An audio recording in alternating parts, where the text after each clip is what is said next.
Hay un montón de temas internacionales en la mira pública, pero hay uno particularmente en la mira de los medios estadounidenses. Y para hablar sobre él, agradezco mucho la presencia en este espacio de Fausto Pretelín, analista internacional, un amigo ya de este espacio. Gracias, maestro, bienvenido, Fausto. Como siempre, Luisa, un gusto saludarte. Todo nuestro. Pues nos reportabas tú en el espacio que coordinas en El Economista sobre lo que están cubriendo varios medios en Estados Unidos y tiene que ver con la familia Biden, que se ostenta como la familia anticorrupción, como este gobierno que iba a ser distinto y tiene prácticas muy similares a algunas que hemos visto sobre favoritismos, familias influyentistas. Cuéntanos tú sobre esta trama, por favor.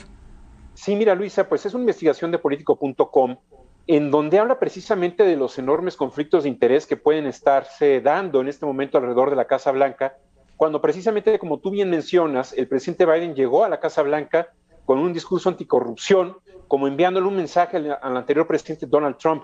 Pero si nosotros nos fijamos, te pongo un par de ejemplos. Jack Sullivan, que es uno de los poderosos personajes, porque es el asesor de seguridad nacional del presidente Joe Biden, pues tiene a varios familiares trabajando con él. Uno de sus hermanos, el menor, trabaja como jefe de personal en el Departamento de Estado, o sus respectivas esposas de los dos, tanto de Jack como de Tom.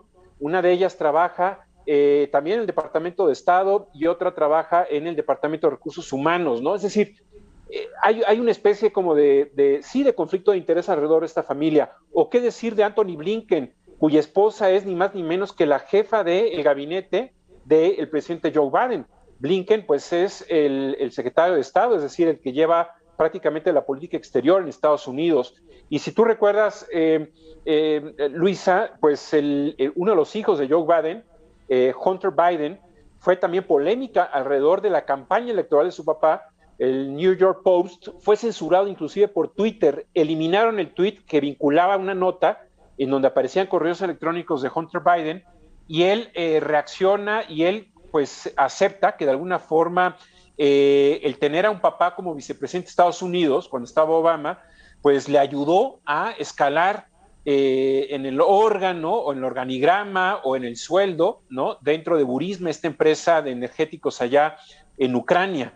Entonces, si nosotros vamos rascando un poco en los organigramas en la administración pública de Estados Unidos, vemos que pues no necesariamente está limpio la presidencia de Estados Unidos, al menos sí puede llegar a conflictos de intereses, y eso de alguna manera pues nos debe de llamar la atención. Oye, está bueno eso que dices de Twitter, porque también ya se había hecho la crítica que tiene una censura selectiva, ¿no? O digamos, pues sí, borra ciertos tweets o a ciertos personajes de forma selectiva y la empresa lo negaba. Aquí hay pues una clara afinidad, por lo menos con este demócrata. Fausto, para aprovechar tu presencia en este espacio, si me lo permites, quisiera hablar también de otro tema que atañe al análisis internacional, y es que México será sede de estos diálogos entre la oposición y el gobierno venezolano para encontrar, pues no sé si encontrar, pero intentar salir de esta crisis económica, política o social, como también se ha denominado. ¿Qué opinas del papel de México y dónde nos coloca eso en la mira de los demás países? Mira, yo creo que es una buena noticia. Siempre los diálogos hay que aplaudirlos. Segundo punto, creo que es un éxito importante de México, del gobierno de López Obrador, del canciller Marcelo Ebrard, porque no es nada fácil, Luisa, sentar a estos dos grupos que son antagonistas ya de años atrás, 5 o 7 años atrás.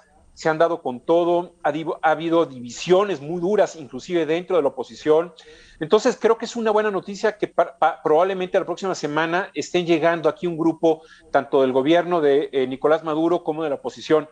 Así que en México hay que desempolvar esas costumbres importantes que tenían en el pasado, cuando se convirtió, por ejemplo, en diálogos importantes en el Castillo de Chapultepec, con el diálogo de Contadora, con el tema de la paz allá en El Salvador. Es decir, yo creo que sí es muy importante, y ojalá, Luisa, que lo más importante sea que haya resultados tangibles de esas negociaciones en vías a las elecciones intermedias allá en Venezuela, regionales como se le llaman, porque allá en Venezuela el mismo día son las elecciones en todos los estados, va a ser en noviembre de este año. Ojalá que hayan elecciones limpias, equitativas, y que sea resultado de una buena negociación en México. ¿Qué dicen otros países? Creo que Estados Unidos deberá estar enterado de esto. Creo que tendría que estar celebrando también, porque de los resultados de esta negociación que hay en México, posiblemente pueda haber observadores internacionales en Venezuela y posiblemente puedan ser palomeadas por muchos organismos internacionales. Pues seguiremos de cerca todos estos temas. Gracias, Fausto Pretelín, como siempre, por tu presencia y si nos permites, mantenemos el contacto. Muchas gracias, Luisa. Un abrazo. Buenas tardes, por supuesto. Buenas tardes.